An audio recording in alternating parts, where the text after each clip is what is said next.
What is going on, you guys? Nick here with the Bravo 6 Gardener YouTube channel. We are heading out to the garden today.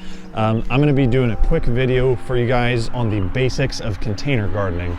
So the easiest way for beginner gardeners to get started growing their own food in their backyard is going to be growing food in containers. So we're going to talk about how to choose the right container for the plant that you're going to be growing, how to choose the right soil for growing in containers.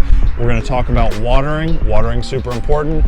And we're going to talk about just a few other basic tips that are really going to take your container garden to the next level. And also make sure you guys stick around to the end of the video. I'm going to share with you guys my favorite kind of containers that we use for the garden and some really good, cheap, and free options to source some containers for your garden. So first, let's talk about what size container you should be using. So the size of your container is going to need to at least be slightly larger than the root ball of whatever vegetable you are wanting to grow. So for example, the majority of tomato plants, the root ball is going to extend anywhere from 10 to 12 inches below the soil level. So with us having a 14-inch container for this plant, it's going to give it plenty of room for the root system to develop. If you have a container that is too small for the root system, it's going to severely stunt the growth of the plant, or it could kill it completely. And if you don't know how big the root ball is for the plant that you're growing, just do a quick Google search, how deep do tomato roots go, or whatever plant it is you're growing. So the next thing we are going to talk about is mulching. Mulching is something that a lot of gardeners overlook, but can really increase the plant health, and it can reduce the amount of work you have to do as a gardener. When you mulch, you're reducing the amount of soil to sun contact, which is going to reduce the amount of evaporation that occurs. And you know, there's all different kinds of mulch you can use. We like to use wood chips, as you can see, but there are different things that work really well. Some people like to use straw. Some people like to use dried out grass clippings, newspaper. There's all different things. But just throw on a little bit on the top. Again, this is basically just helping the soil from getting dried out by the sun.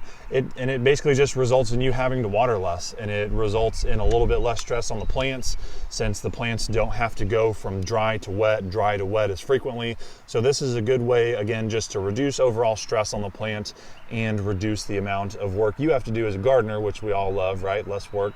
So it's a great way, again, to take your vegetable gardening to the next level. So the next critical component to container gardening is going to be choosing the right type of soil. So you can either make your own potting soil, and you can actually save a ton of money doing that way. And I made a video on how to make your own potting soil. I'll put a link for it up top if you guys want to check that out.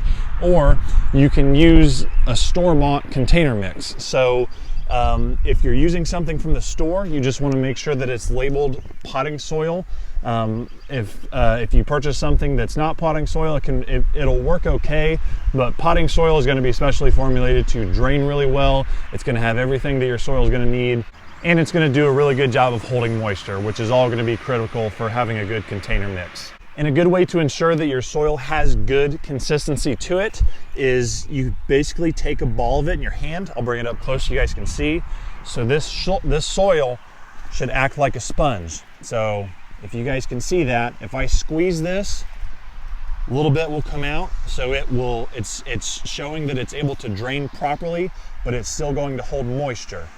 So it's acting like a sponge. And if I take this and I let it crumble, it's loose enough that it's just going to fall right apart. So we want something that holds moisture well, but at the same time is not going to compact. That is the consistency we're looking for with a soil mix for our container. So next thing we're going to talk about with container gardening is watering. My best piece of advice for watering with containers is to keep it simple. So, you know, we don't want to overwater our plants, and that's one of the most common mistakes we see with beginner gardeners is they want to take care of their plants. They want to make sure that it's frequently watered, very well taken care of. In some cases, this can actually do more harm than good. A good rule of thumb that I use, so we use this lettuce plant, for example. If we take a look at our soil and we see that it's dry, this one is not dry, but if it were dry, I would take my finger and stick it about 3 inches below the soil. And if it's dry down to the bottom of that soil, go ahead and give it a water. If it's still moist, go ahead and leave it. And just something to think about, plants are just like us in a sense. You know, the roots, they need oxygen just like we do. They need room to move around. So if you're watering them every single day, you're kind of smothering them. You're going to get something in some plants called root rot, where they're basically sitting in standing water, and it's just going to hinder the growth of your plants. Sometimes it can kill them. So that's why we don't want to overwater them. Just listen to them. If you see the soil is dry, just stick your finger down in. If it's 3 inches down there, you feel it's dry, just go ahead and give it a water. So drainage very often gets overlooked with beginner gardeners. I will tell you from experience that if you do not have proper drainage or no drainage at all and you're growing in a container, your plant will probably die. Again, plant roots are just like us. They need oxygen, they need air to breathe. We'll use this container for example. Something like this has plenty of drainage holes underneath.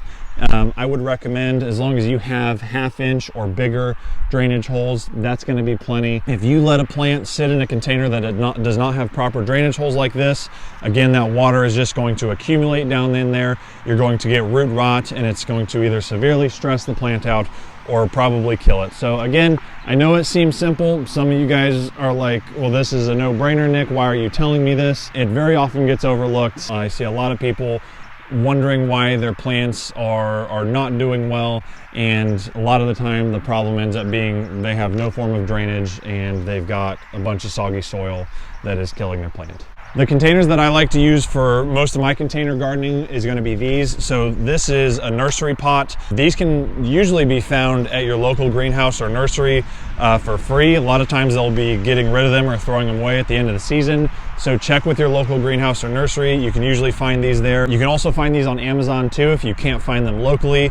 My favorite ones are the 3 gallon. This is the 3 gallon or the 6 gallon we use for the tomato plants, and I use that for almost all of our container gardening. I'll put a link on Amazon if you guys want to check these out. I'll put a link for the 3 gallon and the 6 gallon if I can find it. Even if you purchase these on Amazon, it's still going to be a heck of a lot cheaper than going to like Walmart or Lowe's and buying containers from there. They charge you an arm and a leg for something like that. It's going to be like $3, $4, $5, $6 depending on what size you go with. These, even on Amazon, these are going to be less than $1 a piece, sometimes even less than that. So again, I'll put a link down for these below in the video description if you guys want to check that out.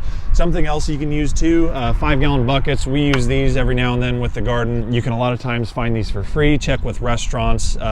Restaurants are usually using food grade plastic with their 5 gallon containers. So check with them. A lot of times they're going to be throwing these away, or you can get them at the store too. You know, Walmart, Lowe's, these are usually like $2 or $3. So that's another good container option. You know, this is not by any means a video going over every single thing you need to know about container gardening. These are just the things I have found to be very important to consider from my experience with growing containers. Container gardening should be fun. It should be easy, simple. Don't overcomplicate it, and you will have success with your vegetable garden, I promise you. Also, if you guys are wanting to learn a little bit more about gardening, make sure you guys subscribe to our YouTube channel, Bravo 6 Gardener. We are doing vegetable gardening how-tos, tips, and tutorials weekly. So make sure you subscribe, and if you guys enjoyed this video, I would super appreciate a thumbs up. It will help this video get out to more beginner gardeners. So yeah, make sure you guys subscribe, give me a thumbs up, super appreciate it, and see you guys in the next video. Bye.